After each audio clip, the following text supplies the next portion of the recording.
Look at all this schmozzle of crap. See all those signs? 1, 2, 3, 4, 5, 6, 3, 24, 25, 26.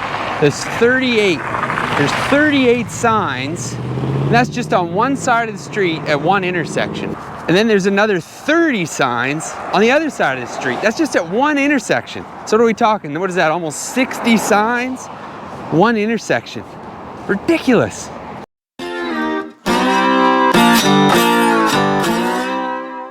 Hey, welcome back, friends. Spruce Stomper YouTube channel, coming at you from town, one of my least favorite places to visit. We're gonna get a little political here today, talking about local elections. And with that comes an obscene amount of advertising. Now, don't get me wrong, I don't mean, is the government portion relevant anymore? I'm not one of these, abolish everything 100%. kind of guys. I mean, we got to have a little bit of rules. There has to be a little bit of structure, or, well, human beings get a little out of control. What I'm asking is the signage. That's what I'm dwelling on. The signage. We don't live in a time anymore where people receive their information in this fashion. Well, here you go. I'll give you a good example. A lot of households, they don't have a phone book anymore. They don't look stuff up. They don't get the newspaper anymore. Do you know what I mean? Like even a TV commercial, like, well, is that really effective? No, we all just patiently sit until the ad button comes up on YouTube or whatever platform you're watching so you can get past it. It's a digital age and we're still putting up corrugated plastic signs for elections? Don't even get me started on what the signs say. Holy smokes. I understand that advertising is necessary. You got to get your face out. You got to get a name out. Or how would people even know that you're running for an office of some sort? But my point is, if you get stuck in the middle, this is my thought on it. If you're stuck in the middle where your tactic is just to nail up a bunch of signs on 2x4s at every major intersection in the city that you're hoping to gain a seat, well, I feel like all you're doing is burning money and wasting time. Because like I said, I don't feel people receive information that way anymore or pay attention. I think what serves better for that sort of thing, I mean, yeah, you're gonna have your digital campaigns, you're gonna have this kind of thing, but truly, when it comes down, in my mind, to voting, you wanna actually get to know this person. So community engagement, like real life community engagement, right? Are these folks going door to door anymore? You know, shaking hands, meeting the people of the area that they're hoping to represent and really listening? Because, I mean, just an empty promise on a plastic sign, well, if that's what's selling you on how you're gonna vote and who you're gonna vote for, well, then there's no hope for the rest of us, because that's not good for anybody. Now, in addition to these signs just cluttering up the roadways everywhere and us debating whether they're effective or not, let's talk about the cost. This sign right here in front of me, it has 1, 2, 3, 4, 5, 6 2x4s, 8-foot 2x4s worth of material in it. Right now, I believe an 8-foot 2x4 is about $6 Canadian. So there you go. Plus the fasteners. So it's about $40 worth of lumber and fasteners in one of the big signs. And now I took the liberty of doing a little research. I called and says, hey, I want to get one of these election signs made. I'm going to run for mayor. I want 4-foot by 4-foot sign. $68 a piece. Now these signs, they got one on each side of this wooden structure. There's two of them, $68 a piece. So roughly $140 plus the $60 in lumber, fasteners, material. I took a $200 here for this ratchety looking piece of infrastructure. And I'm telling you, these folks just don't have one. They are everywhere. They are everywhere. So then you also got these little fellas here, and they're about, I think the lady said they're about $30 a piece. The little wire hanger things. It just seems outlandishly expensive. And well, I'll tell you, they're everywhere. Now, what you can appreciate here, though, is look at this. Look at this sign. Look at the craftsmanship that went into this fella. Oh my God. You got gussets on the corner. got whatever one of those are. And well, I'll tell you what, he's leading change yesterday, today, and tomorrow. I don't know what that means, but they put a lot of effort into that sign.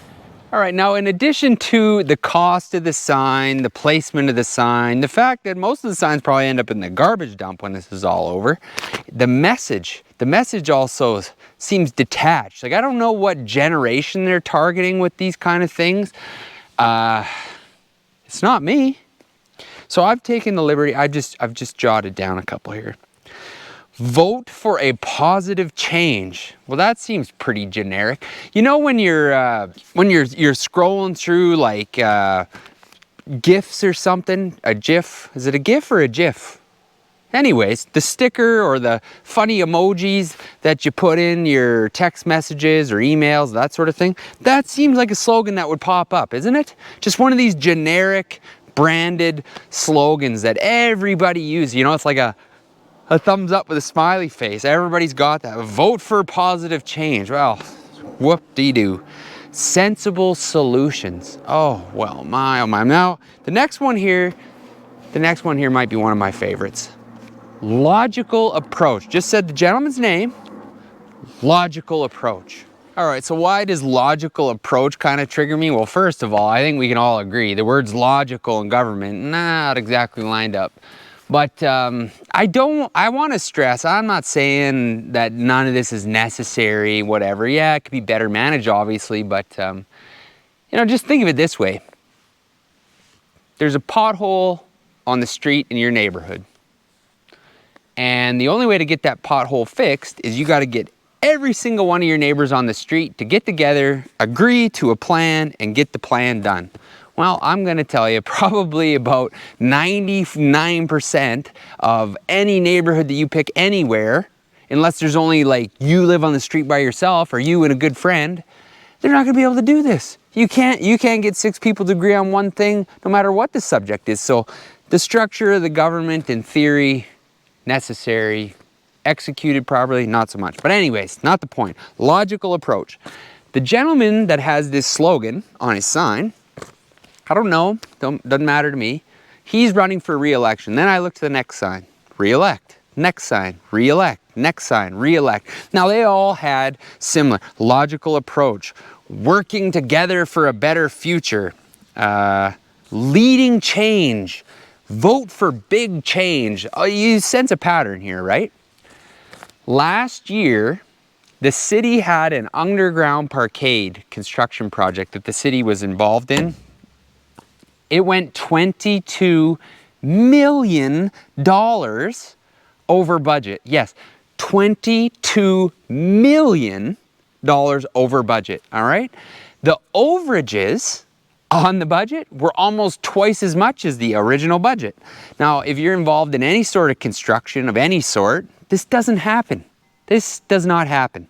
Somebody made a big boo-boo. All these folks were on the city council working with the mayor and all the people in place that this happened. It happened on your watch. And now you're putting out things that say vote for big change and logical approach and all this sort of thing. I mean, the logic to me in that is I just have to think about it for a few seconds and go, well, that don't really make sense. I mean, you can't even, how long has the city been here and you can't dial in a snow clearing budget? Dang, it snows every year. Every year it snows. It's not like you've tripled the size of the city. It's pretty much the same as it was last year and the year before, and you can't dial down a budget. What's your household budget look like? It just seems a little bit too much focus on how clever the sign is and not enough thought into what the point of the sign is, maybe. Now, you definitely shouldn't discount a candidate just based on the message they put on their sign. You should put some effort and you should put some research into who you're voting for. Because a lot of people, I don't need a politician where their strong suit is marketing themselves, right? You want someone that gets down to the nitty-gritty, nuts and bolts type of person that's going to spend your money wisely and actually do stuff like lead big change, right? So, you know, research, but I'm telling you, I'm having a hard time getting past this. This one you might even have to explain to me here. Leading change yesterday, today, and tomorrow. This does not seem like something you would just say in a normal conversation, does it? But hey, I mean, kudos to these folks of putting themselves out there. I think it takes a bit of ambition, I think, to run for these smaller local offices. You know, a lot of politics and politicians that you see on the federal and provincial level here in Canada, it's almost more like a celebrity thing, you know, like they're blown up to some status where people forget, hey, like that's a job, you know? That's a job. You should be gauged on the results that you provide, you know. And if you're steering the ship and the ship goes $22 million over budget on something that you were controlled in, well, I'll tell you what, private industry, you'd be gone, buddy. You'd be gone. Your resume wouldn't even probably get you a job at Subway after that. You'd be totally cooked. You can't flub like that. But, well, I'll tell you, it's a good thing there's a safety net of government jobs for a lot of folks. Leading change. Every one of these says change on it. I wonder what they do with all those 2x4s. Thought I'd like to find out. So election day happens, and then I know this for a fact, at a certain time, I think it's not very long after, polls close, there's a deadline. It's part of the rules. You have to have every single sign cleaned up and taken down. So of course, man, I'm talking truckloads of lumber, you know? That's really where my brain's at now. I wonder what you do with all that. And it's all very nice, I don't know what the right term is for it. It's like a signboard, you know? It's plastic. It's like cardboard, but it's plasticized on the outsides.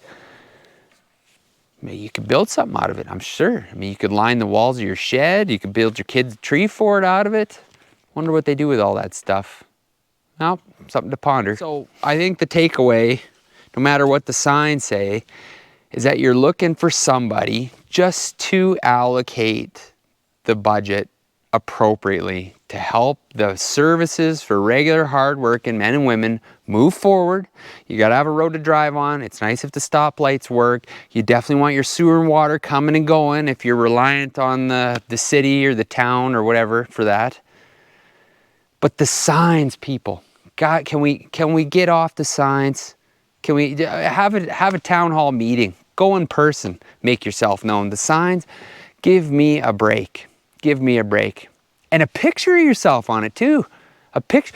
Politicians and realtors are the only professions that come to mind where they want to put a picture of themselves on everything. Here's my business card. Got a picture of their mug on it. I've never gotten one construction job because I showed them a picture of my face. It's outdated. But well, think about this right now. Think of bus benches, bus stops, billboards. You're gonna see realtors for sure, politicians for sure, government related stuff. Oh, and financial managers, debt management, debt crisis management. They got billboards and it's always got a picture of themselves on it. Like, look at my face, warm up to me, you'll like me, we'll be friends. Look how handsome I am. I don't get it. Anyways, that's my thoughts on that subject. I appreciate you watching, and we'll hit another adventure. Take care.